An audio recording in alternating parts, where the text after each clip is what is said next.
Hello students, today we are going to start a very important chapter of class 9, that is respiratory system.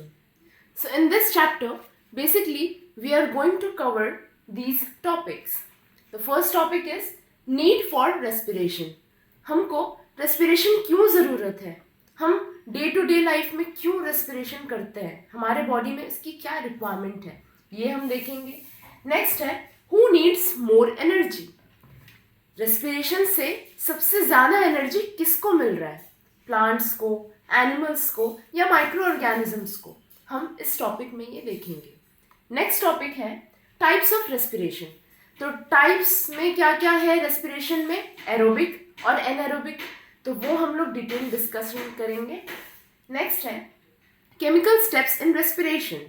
तो chemical steps में क्या क्या gases involve होती हैं, क्या क्या प्रोडक्ट्स बन रहे हैं, ये सारा कुछ हम इस टॉपिक में कवर करेंगे. नेक्स्ट है टर्म्स रिलेटेड टू रेस्पिरेशन.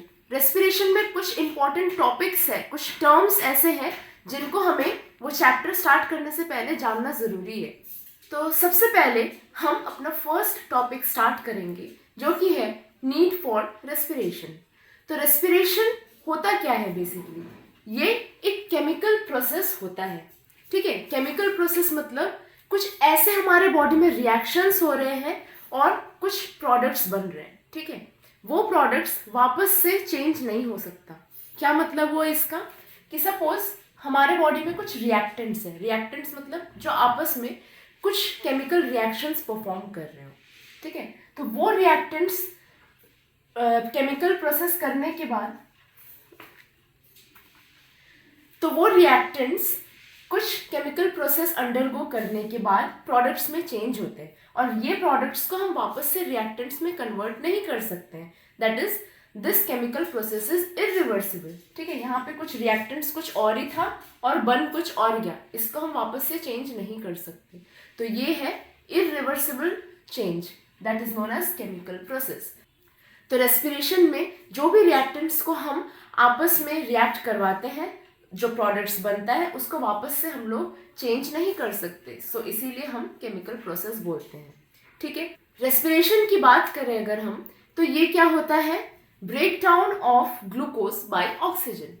तो हमारे बॉडी में हम जितना भी ग्लूकोज कंज्यूम करते हैं, अब तुम बोलोगे ग्लूकोज कहाँ से आता है, तो तुमने जितना भी बर्गर, पिज्ज़ा, पास्ता जो भी खाया है, ठीक है, रोटी, चावल, दाल जो भी खाया है, वो हमारे बॉडी में ग्लूकोज के फॉर्म में एब्जॉर्ब होता है. ठीक है, और यही ग्लूकोज का ब्रेकडाउन जो होता है वो ऑक्सीजन से होता है. देखो, ऑक्सीजन किसी भी चीज़ को बर्न करने के लिए रिस्पॉन्सिबल होता है. सपोज ये एक पेपर है, इसको अगर मेरे को बर्न करना है तो ऑब्वियसली कोई फायर सोर्स तो चाहिए. ठीक है, फायर चाहिए और उस फायर को इग्नाइट करने के लिए हमको ऑक्सीजन ज़रूरत होता है. ऑक्सीजन ही इस पेपर के या किसी भी चीज़ के बर्निंग के लिए रिस्पॉन्सिबल होता है.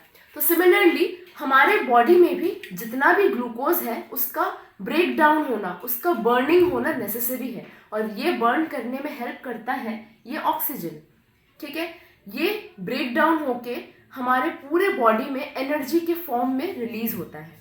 ग्लूकोज जो हमने इनटेक किया उसको ब्रेक डाउन करता है ऑक्सीजन और यही जो ब्रेक डाउन हुआ उससे एनर्जी रिलीज हुआ. लार्ज अमाउंट में जो एनर्जी रिलीज होता है वो हमारे day to day life activities को परफॉर्म करने के लिए हेल्प करता है. ठीक है, so this was the basic overview for the need of respiration. अब हम देखते हैं हु नीड्स मोर एनर्जी.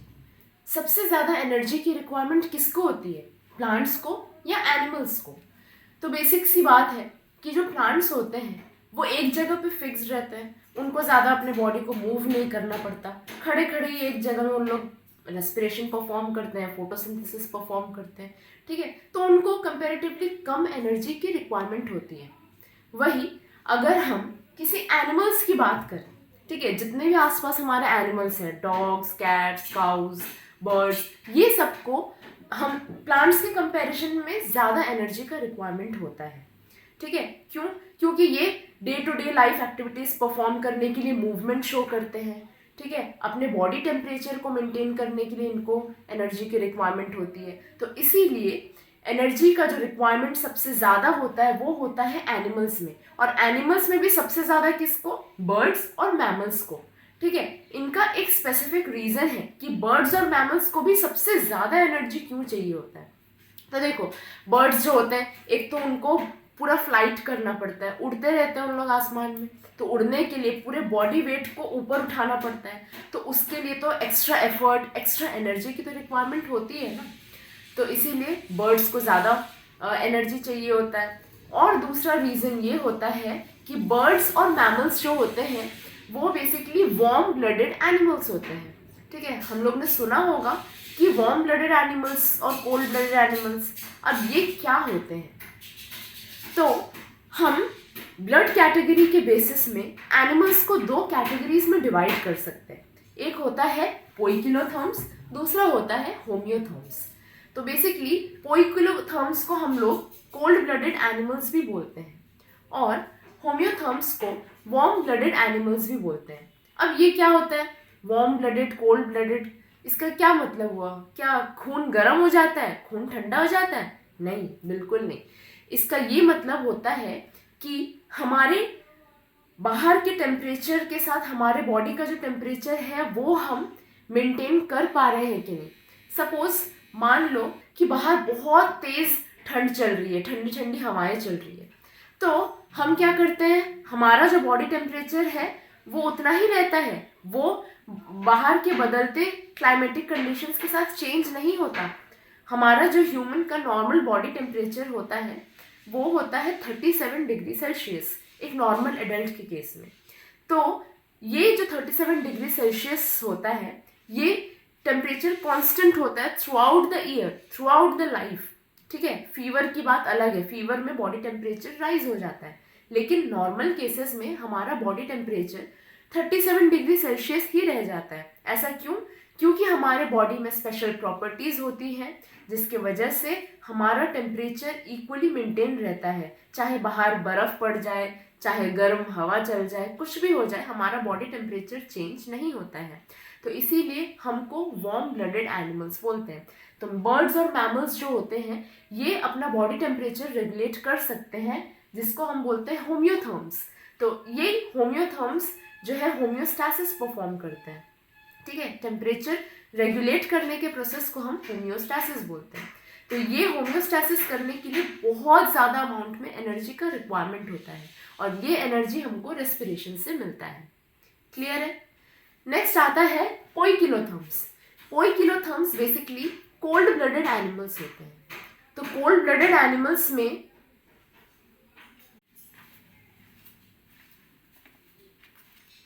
अब हम देखते हैं हु नीड्स मोर एनर्जी। सबसे ज़्यादा एनर्जी की रिक्वायरमेंट किसको होती है, प्लांट्स को या एनिमल्स को?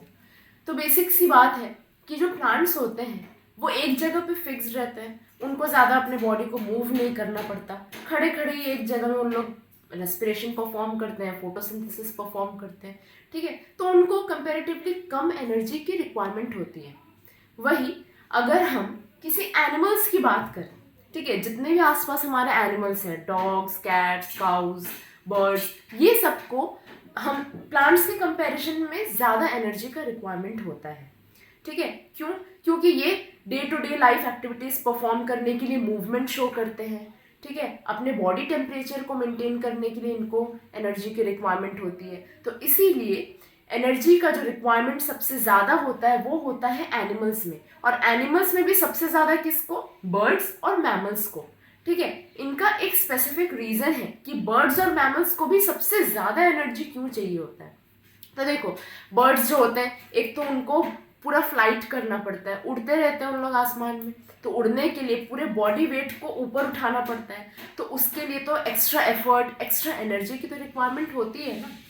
तो इसीलिए बर्ड्स को ज़्यादा एनर्जी चाहिए होता है। और दूसरा रीज़न ये होता है कि बर्ड्स और मैमल्स जो होते हैं वो बेसिकली वार्म ब्लडेड एनिमल्स होते हैं। ठीक है, हम लोग ने सुना होगा कि वार्म ब्लडेड एनिमल्स और कोल्ड ब्लडेड एनिमल्स, अब ये क्या होते हैं? तो हम ब्लड कैटेगरी के बेसिस में एनिमल्स को दो कैटेगरीज में डिवाइड कर सकते हैं। एक होता है पोइकिलोथर्म्स, दूसरा होता है होम्योथर्म्स।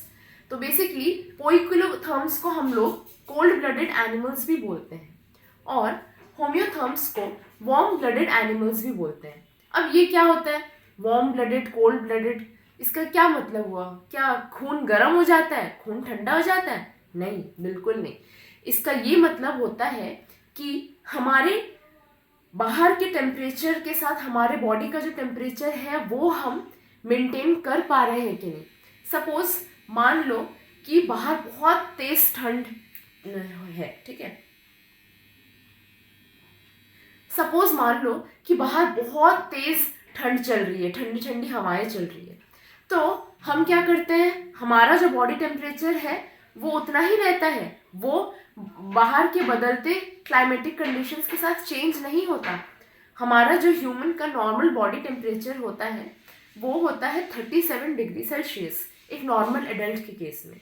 तो ये जो 37 डिग्री सेल्सियस होता है ये टेम्परेचर कांस्टेंट होता है through out the year, through out the life, ठीक है। फीवर की बात अलग है, फीवर में बॉडी टेम्परेचर राइज हो जाता है, लेकिन नॉर्मल केसेस में हमारा बॉडी टेम्परेचर 37 डिग्री सेल्सियस ही रह जाता है। ऐसा क्यों?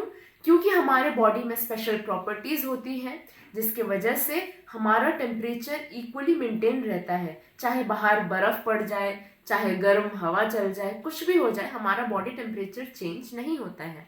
तो इसीलिए हमको वार्म ब्लडेड एनिमल्स बोलते हैं। तो बर्ड्स और मैमल्स जो होते हैं ये अपना बॉडी टेम्परेचर रेगुलेट कर सकते हैं, जिसको हम बोलते हैं होम्योथर्म्स। तो ये होम्योथर्म्स जो है होम्योस्टैसिस परफॉर्म करते हैं, ठीक है। टेम्परेचर रेगुलेट करने के प्रोसेस को हम होम्योस्टैसिस बोलते हैं। तो ये होम्योस्टैसिस करने के लिए बहुत ज़्यादा अमाउंट में एनर्जी का रिक्वायरमेंट होता है और ये एनर्जी हमको रेस्पिरेशन से मिलता है। क्लियर है? नेक्स्ट आता है पोइकिलोथर्म्स। पोइकिलोथर्म्स जो होते हैं वो होता है कोल्ड ब्लडेड एनिमल्स। ये क्या होता है कि आउटसाइड एनवायरनमेंट से अपने बॉडी टेम्परेचर को मेंटेन नहीं कर सकते, ठीक है। अगर बाहर ठंड पड़ रही है तो उनका भी बॉडी टेम्परेचर डाउन हो जाएगा, अगर बाहर गर्मी पड़ रही है तो उनका टेम्परेचर भी हाई हो जाएगा, ठीक है। तो इस टेम्परेचर को रेगुलेट करने के लिए, अब देखो टेम्परेचर में जो फ्लक्चुएशंस होते हैं वो हमारे बॉडी के लिए हार्मफुल हो सकते हैं, एकदम अचानक से बढ़ जाना, एकदम ड्रॉप कर जाना टेम्परेचर का, ठीक है। तो इसको मेंटेन करने के लिए हम लोग क्या करते हैं, विंटर स्लीप और समर स्लीप करते हैं। विंटर स्लीप को हम हाइबरनेशन भी बोलते हैं। ये हाइबरनेशन क्या होता है, तुमने पोलर बियर्स को देखा होगा, ठीक है, स्नेक्स, लिजर्ड्स, ये सारे क्या करते हैं, कुछ टाइम तक दिखते हैं बाहर और कुछ पर्टिकुलर सीजन्स में ये छुप जाते हैं, ठीक है। लिजर्ड्स जो हमारे घर में होती हैं वो क्या होता है, समर सीजन में दिखता है, लेकिन देखो अभी विंटर चल रहा है तो विंटर्स में क्या एक भी छिपकली तुमको दिख रही है? नहीं ना। कहाँ जाते हैं ये अपने आप को छुपा लेते हैं, ये सोने चले जाते हैं, ठीक है, ताकि ये जो हार्श वेदर कंडीशन है इसको ओवरकम कर सके और वापस से फिर समर्स में अपना राज कर सके, ठीक है। तो इसीलिए अपने बॉडी टेम्परेचर को मेंटेन करने के लिए इन लोग हाइबरनेशन करने चले जाते हैं, ठीक। या जो एनिमल्स समर्स में ये चीज़ करते हैं, एक्सट्रीम समर कंडीशंस को अवॉइड करने के लिए जो स्लीप में चले जाते हैं उसको बोलते हैं एस्टिवेशन, समर स्लीप, ठीक है। तो snakes, lizards, crabs, polar bears, ऐसे बहुत एनिमल्स हैं जो ये चीज़ परफॉर्म करते हैं। अब हम देखेंगे ऐसा टॉपिक जिसमें बच्चे अक्सर कंफ्यूज हो जाते हैं, वो होता है ब्रीदिंग और रेस्पिरेशन। अब हमको अक्सर लगता है कि ब्रीदिंग और रेस्पिरेशन तो सेम ही है, भाई हम ऑक्सीजन अंदर ले रहे हैं और कार्बन डाइऑक्साइड बाहर छोड़ रहे हैं, यही तो होता है रेस्पिरेशन। बट नहीं, हम लोग अभी बड़े क्लास में आ गए तो इसका हमको डिटेल्ड जानना ज़रूरी है। तो ब्रीदिंग जो होता है वो बेसिकली एक मैकेनिकल प्रोसेस होता है। मैकेनिकल प्रोसेस मतलब उसमें सिर्फ ऑक्सीजन हम अंदर लेते हैं, ये देखो, ये जो सांस हमने अंदर लिया उसमें ऑक्सीजन जा रहा है और ये जो है ये कार्बन डाइऑक्साइड रिलीज हो जा रहा है, ठीक है। इसी प्रोसेस को हम ब्रीदिंग बोलते हैं। मैकेनिकल प्रोसेस हो रहा है ऊपर ऊपर से, ठीक है, सांस अंदर लेना और बाहर छोड़ना, ठीक, इसी को हम सिर्फ ब्रीदिंग बोलते हैं। इसमें कोई किसी भी प्रकार का एनर्जी रिलीज नहीं होता है, ठीक। नेक्स्ट आता है रेस्पिरेशन। रेस्पिरेशन एक फिजियोलॉजिकल प्रोसेस होता है। फिजियोलॉजिकल प्रोसेस मतलब जो बाहर से दिखता है अंदर उसके और भी ज़्यादा डिटेल्ड वर्जन्स होते हैं, ठीक है। इसका क्या मतलब हुआ कि जैसे मैंने पहले भी समझाया था, जो रेस्पिरेशन होता है वो ऑक्सीजन का इनटेक होता है और जो हमारे बॉडी में ग्लूकोज प्रेजेंट है उसको ब्रेक डाउन करके एनर्जी रिलीज करना, ठीक है। तो ये एक फिजियोलॉजिकल प्रोसेस है जिसमें energy in the form of ATP release होता है। ये एटीपी क्या होता है? This is the energy currency of the cell, ठीक है। एनर्जी करेंसी मतलब जितना ज़्यादा एटीपी बनेगा उतना ही ज़्यादा हमारे बॉडी को एनर्जी मिलेगा। हम लोग देखते हैं कि जब हम फास्टिंग करते हैं, ठीक है, बहुत लॉन्ग आवर्स तक हम कुछ खाते नहीं हैं, तो क्या होता है, हमारे बॉडी में ग्लूकोज का इंटेक नहीं हो रहा है ना, कोई एनर्जी सोर्स तो मिल नहीं रहा है, तो हम क्या करते हैं, उस टाइम पे हम बहुत ज़्यादा वीक हो जाते हैं, बहुत वीक फील करते हैं, कुछ काम करने का मन नहीं करता है, एनर्जी डाउन रहता है, बोलते हैं ना अक्सर हम फास्टिंग के टाइम पे।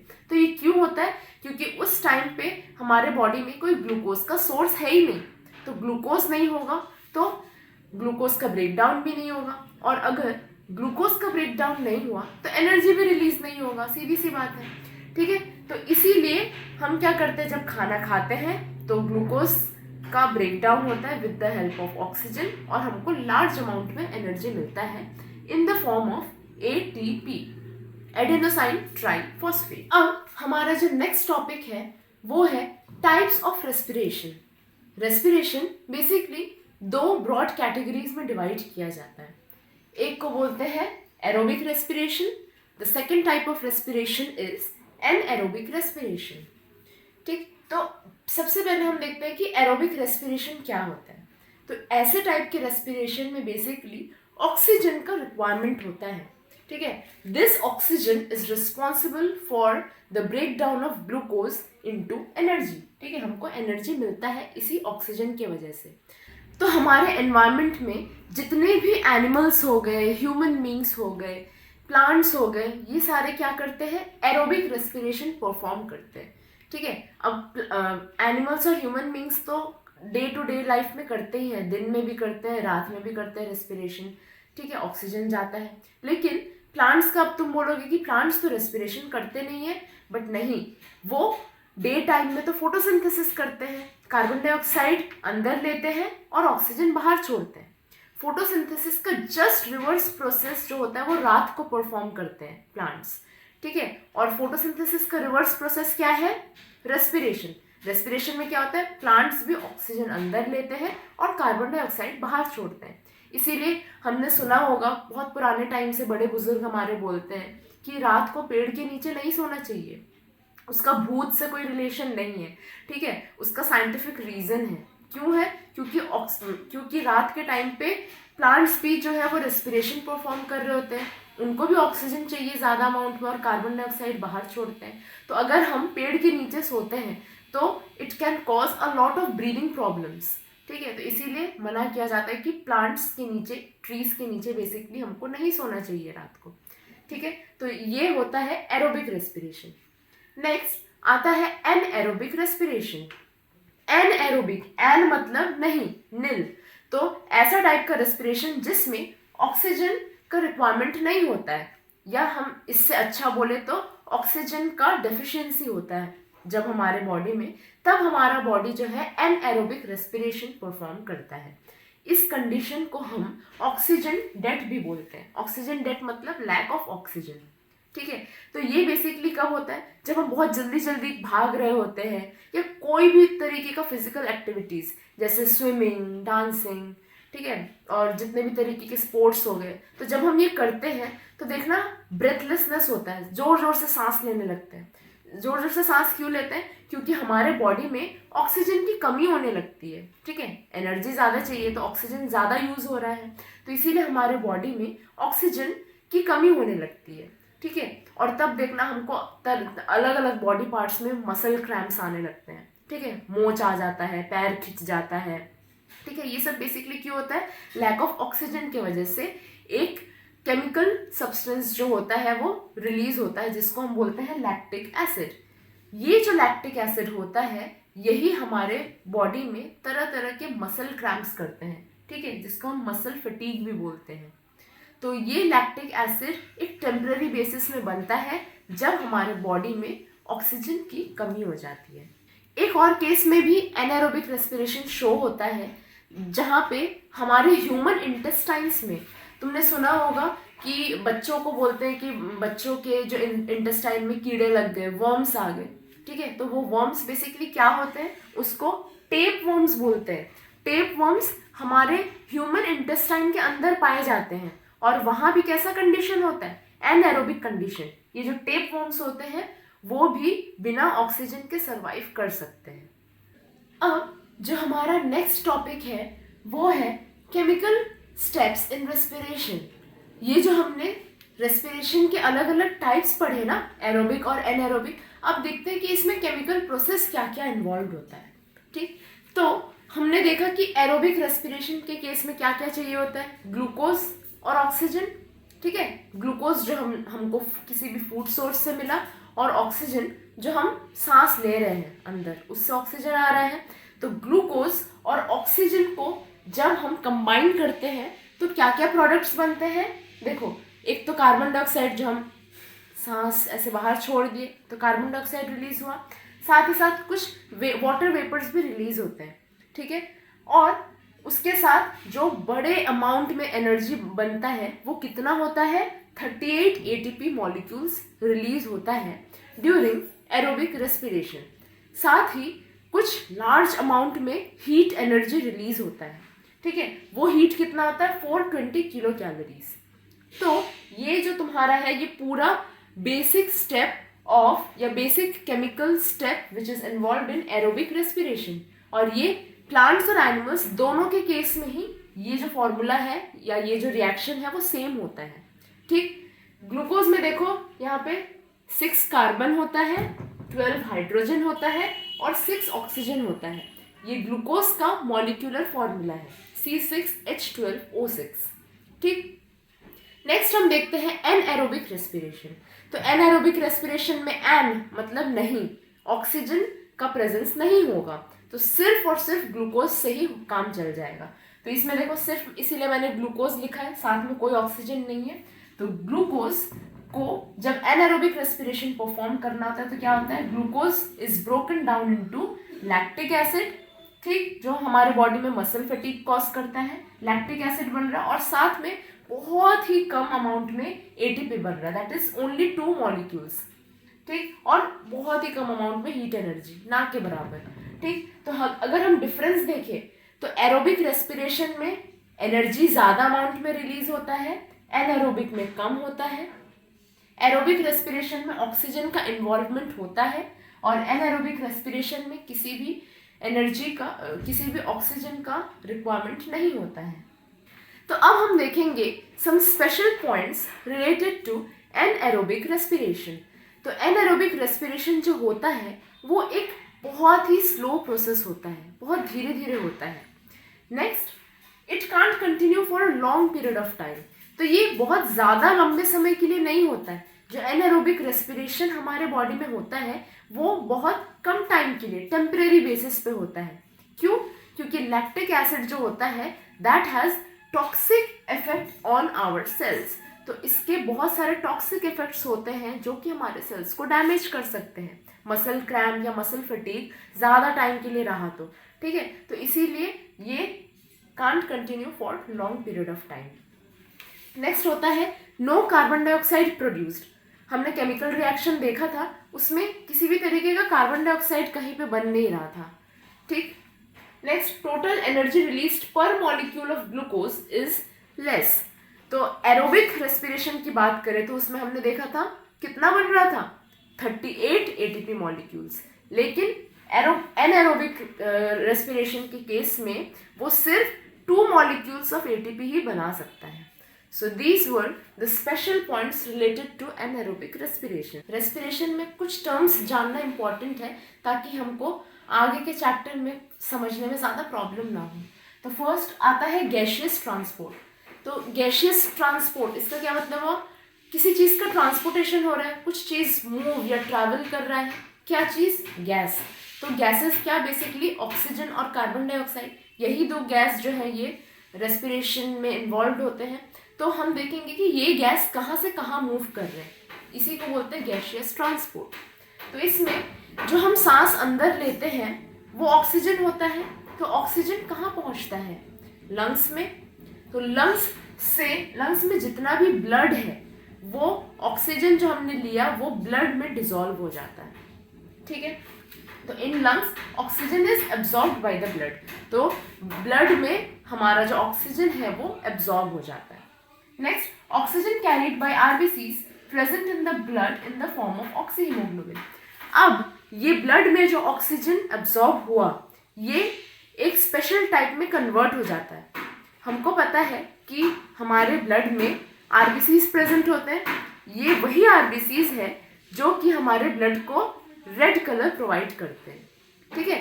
तो ये जो आरबीसीज होते हैं ये ऑक्सीजन के साथ कंबाइन होता है और एक स्पेशल टाइप ऑफ कंपाउंड का फॉर्मेशन करता है जिसको कि हम बोलते हैं ऑक्सीहीमोग्लोबिन। तो देखो, ऑक्सीजन जब आरबीसीज के साथ कंबाइन हुआ तो एक स्पेशल कंपाउंड बनाया जिसको बोलते हैं ऑक्सीहीमोग्लोबिन।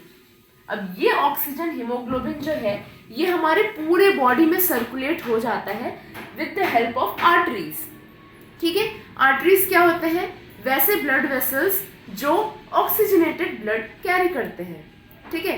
ऐसे ब्लड वेसल्स जिससे सिर्फ और सिर्फ ऑक्सीजन हमारे पूरे बॉडी में ट्रांसपोर्ट होता है, उन ब्लड वेसल्स को हम लोग आर्टरीज बोलते हैं, ठीक है।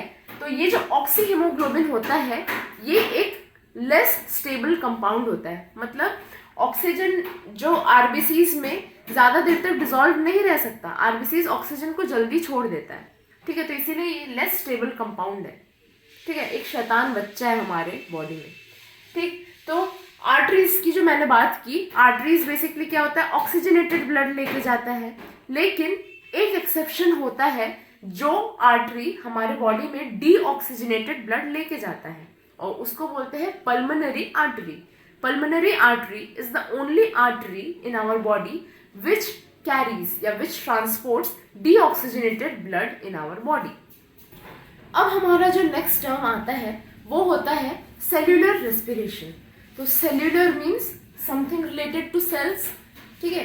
तो ऐसा रेस्पिरेशन जो हमारा सेल्स परफॉर्म कर रहा है उसको हम सेल्यूलर रेस्पिरेशन बोलते हैं, सिंपल। तो it occurs inside the cells, clear. Next, it releases energy from glucose breakdown. तो जब रेस्पिरेशन होगा मतलब हमको ये तुरंत क्लिक कर जाना चाहिए कि उसमें ग्लूकोज का तो ब्रेकडाउन होगा ही, ठीक है। ग्लूकोज का ब्रेकडाउन होके क्या रिलीज करता है, एनर्जी, और ये चीज सेल्यूलर लेवल पे हो रहा है, सेल्स में प्रेजेंट हो रहा है, ठीक। Next, it is a complex chemical change. Cells में जो रेस्पिरेशन होता है वो कॉम्प्लेक्स केमिकल प्रोसेसेस इन्वॉल्व करता है, ठीक है। तो हम देखते हैं कि कैसे होता है सेल्स में। तो बेसिकली ब्लड से ऑक्सीजन आया और वो हर एक सेल में पहुंच जाता है with the help of diffusion. Diffusion मतलब जस्ट ऑक्सीजन जो है इसके सेल मेम्ब्रेन से इजीली पास हो जाएगा विदाउट एनी ऑब्स्टेकल, तो इसको डिफ्यूजन बोलते हैं। तो ऑक्सीजन जो है वो सेल में आया और सेल में जितना भी ग्लूकोज मॉलिक्यूल्स प्रेजेंट था उसका ब्रेक डाउन किया, और ब्रेक डाउन करने के बाद जो एनर्जी रिलीज हुआ, जो कार्बन डाइऑक्साइड रिलीज हुआ, वो that is released out from the process of diffusion. तो डिफ्यूजन से कार्बन डाइऑक्साइड बाहर रिलीज हो गया, ठीक है, और energy is also released, clear. So this was cellular respiration. अब जो हम नेक्स्ट टर्म देखते हैं वो है टिश्यू रेस्पिरेशन। तो सबसे पहले टिश्यूज क्या होते हैं, it is a group of cells which are destined to perform a specialised function. इसका क्या मतलब हुआ, कुछ स्पेशल तरीके का फंक्शन परफॉर्म करने के लिए बहुत सारे सेल्स जब एक साथ मिलके काम करते हैं तो उसको हम लोग टिश्यूज बोलते हैं, ठीक है। Tissue is a group of cell, तो ये टिश्यूज भी रेस्पिरेशन परफॉर्म करते हैं। So basically the capillaries or the terminal blood vessels deliver oxygen to the tissues. तो capillaries को हम लोग terminal blood vessels भी बोलते हैं। अच्छा, सबसे पहले तो जो blood vessels होते हैं वो हमारे पूरे बॉडी में blood ट्रांसपोर्ट करते हैं। तो blood vessels तीन तरीके के होते हैं, arteries, veins and capillaries। तो आर्टरीज जो होता है वो मोटा ब्लड वेसल होता है जिससे कि ऑक्सीजनेटेड ब्लड जाता है, और वेन्स थोड़े पतले ब्लड वेसल्स होते हैं जिससे कि डीऑक्सीजनेटेड ब्लड वेसल्स ट्रैवल करते हैं, ठीक है। और ये दोनों का जो कनेक्शन पॉइंट होता है उसको बोलते हैं कैपिलरीज। तो ये जो कैपिलरीज होती है, this is the connecting point between N artery and a when, ठीक है। तो ये कैपिलरीज में बेसिकली ऑक्सीजनेटेड और डीऑक्सीजनेटेड दोनों तरीके का ब्लड मिक्स हो जाता है, ठीक है। तो ये जो कैपिलरीज है, these deliver oxygen to the tissue. तो हमारे बॉडी में जितने भी टिश्यूज हैं उन सब में ऑक्सीजन पहुंचाने का काम कौन करता है? ये कैपिलरीज, जिसको हम टर्मिनल ब्लड वेसल्स भी बोलते हैं। टर्मिनल मतलब एंड, ये देखो आर्टरी का भी ये एंड पॉइंट है, वेन का भी ये एंड पॉइंट है, तो इसलिए इसको कैपिलरीज को हम लोग टर्मिनल ब्लड वेसल्स भी बोलते हैं, ठीक। अब ये क्या होता है? Oxygen diffuse through thin walls. तो ये जो ऑक्सीजन, अब देखो यहाँ पे क्या हो रहा है, ये जो मैंने बनाया है ये है कैपिलरी, ठीक है। ये कैपिलरीज में ब्लड ट्रैवल कर रहा है, ब्लड में ऑक्सीजन होता है और आरबीसीज होती है। तो ये आरबीसी ऑक्सीजन को अपने साथ लेके आ रहा है, ठीक है, आरबीसी प्लस ऑक्सीजन। और ये क्या हो रहा है? ये थिन कैपिलरी वॉल है। कैपिलरी के जो वॉल्स होते हैं वो बहुत थिन होते हैं ताकि इजीली कार्बन डाइऑक्साइड और ऑक्सीजन का डिफ्यूजन हो सके, ठीक है। तो ये आरबीसीज जो अपने साथ ऑक्सीजन लेके आ रहा है वो with the help of thin capillary walls that travel to the tissues, ठीक है। टिश्यूज में ऑक्सीजन का डिफ्यूजन हो जाता है और टिश्यूज में जितना भी वेस्ट मटेरियल्स, जितना भी कार्बन डाइऑक्साइड बन रहा है वो is again released back in the capillary walls through the process of diffusion, ठीक है। डिफ्यूजन से ये कार्बन डाइऑक्साइड टिश्यूज से बाहर रिलीज होते हैं और कैपिलरी वॉल्स में आ जाता है। अब क्या होता है? ये आरबीसी जो है ये कार्बन डाइऑक्साइड के साथ कंबाइन होता है and it forms a very stable compound which is known as carboxy haemoglobin. हमने देखा था जब आरबीसीज ऑक्सीजन के साथ कंबाइन करता है तो हम इसको बोलते हैं ऑक्सी हीमोग्लोबिन, और जब आरबीसीज कार्बन डाइऑक्साइड के साथ रिलीज होता है तो हम उसको बोलते हैं कार्बोक्सी हीमोग्लोबिन। और ये जो कार्बोक्सी हीमोग्लोबिन बनता है ये एक बहुत ही स्टेबल कंपाउंड है। It is 4 times more stable then oxy haemoglobin, ठीक है। तो ये जो कार्बोक्सी हीमोग्लोबिन है ये क्या करता है? इस कार्बोक्सी हीमोग्लोबिन के फॉर्म में जो आरबीसीज है वो कार्बन डाइऑक्साइड को with the help of capillary walls ये पूरे लंग्स तक लेके जाता है फॉर प्यूरिफिकेशन या for excelling out, clear. Now there is a bonus surprise for you, ठीक है। तो हमारा जो सेगमेंट होता है वो होता है चर्न द ब्रेन, कुछ मगजमारी करते हैं, ठीक है। तो हम जितना भी अभी टॉपिक पढ़े उससे हम कुछ क्वेश्चन सॉल्व करते हैं। First question is the end products of respiration in plants. तो प्लांट्स में जो रेस्पिरेशन होता है उसका फाइनल प्रोडक्ट क्या बन रहा है, ठीक है। यहाँ पे छोटा सा ट्विस्ट करके दिया है कि रेस्पिरेशन इन प्लांट्स, तो अपने को इससे कंफ्यूज नहीं होना है। क्यों? क्योंकि हमने देखा था कि प्लांट्स और एनिमल्स दोनों में ही किस तरीके का रेस्पिरेशन होता है? Right, aerobic respiration. तो एरोबिक रेस्पिरेशन का जो एंड प्रोडक्ट होता है वो क्या होता है? That will always be carbon dioxide, water vapours and energy. तो देखो ये 3 ऑप्शंस किस में आ रहे हैं? एनर्जी वाटर नहीं, शुगर ऑक्सीजन, ये तो तुम्हारे रिएक्टेंट्स हो गए, स्टार्च ऑक्सीजन नहीं। नेक्स्ट तो लास्ट जो ऑप्शन बचता है carbon dioxide, water and energy, ठीक है। Next question, the intake of oxygen and release of carbon dioxide through the capillary walls are brought about by। Capillary walls के through जो oxygen और carbon dioxide का जो लेन then हो रहा है, जो ट्रांसपोर्टेशन हो रहा है वो किस प्रोसेस के थ्रू हो रहा है, ठीक है। तो देखते हैं, एक्टिव ट्रांसपोर्ट नहीं, ऑस्मोसिस ये भी नहीं, डिफ्यूजन, हाँ diffusion will be the answer. Now the next question is respiration takes place in. रेस्पिरेशन कहाँ कहाँ पे पाया जाता है? तो ऑल सेल्स तो ठीक है, लेकिन देखते हैं और भी आगे जो ऑप्शंस हैं। Parenchymatous cells are only found in plant cells, ठीक है। तो ये ओनली वाला तो होगा ही नहीं, ये रॉन्ग है। ऑल लिविंग सेल्स ये हो सकता है। ऑल लीव्स सेल्स, सिर्फ क्या लीव्स में होता है रेस्पिरेशन? नहीं, तो ये भी रॉन्ग हो जाएगा। अब ये दोनों बचा रहा, ऑल सेल्स और ऑल लिविंग सेल्स। तो देखो ऑल सेल्स में क्या आ जाता है, कुछ कुछ वायरसेस भी आ जाते हैं, ठीक है। अब वायरस क्या है, वो ना लिविंग है ना नॉन लिविंग है, तो इसीलिए हम ये वाले पॉइंट को उतना कंसिडर नहीं कर सकते। We have to be more specific. तो यहाँ पे दिया हुआ ऑल लिविंग सेल्स, तो सारे ही जितने भी लिविंग सेल्स हैं उसमें रेस्पिरेशन परफॉर्म होता है। So this will be our correct answer, ठीक। Next question is what is the importance of respiration in plants. Respiration plants के लिए क्यों जरूरी है, तो ऑप्शंस देखते हैं। Liberates energy, provides oxygen in plants, liberates carbon dioxide, या ऑल ऑफ द अबव। तो पहले है लिबरेट्स एनर्जी। हाँ, रेस्पिरेशन हो रहा है तो एनर्जी तो रिलीज होगा, तो ये तो होगा। Next, provides oxygen in plants. Respiration जब हम करते हैं तो क्या हो रहा है, ऑक्सीजन अंदर ले रहे हैं, प्लांट्स को भी तो ऑक्सीजन चाहिए ना भाई, day to day life activities perform करने के लिए, सेल्स को ग्रो करने के लिए एनर्जी तो चाहिए, तो प्रोवाइड्स ऑक्सीजन इन प्लांट्स, ये भी होगा। Next is liberates carbon dioxide, तो कार्बन डाइऑक्साइड छोड़ता है रेस्पिरेशन में, हाँ ये भी सही है। तो देखो तीनों ही ऑप्शन सही है, so the correct answer will be all of the above. Thank you students for being so patient. I hope you like this session.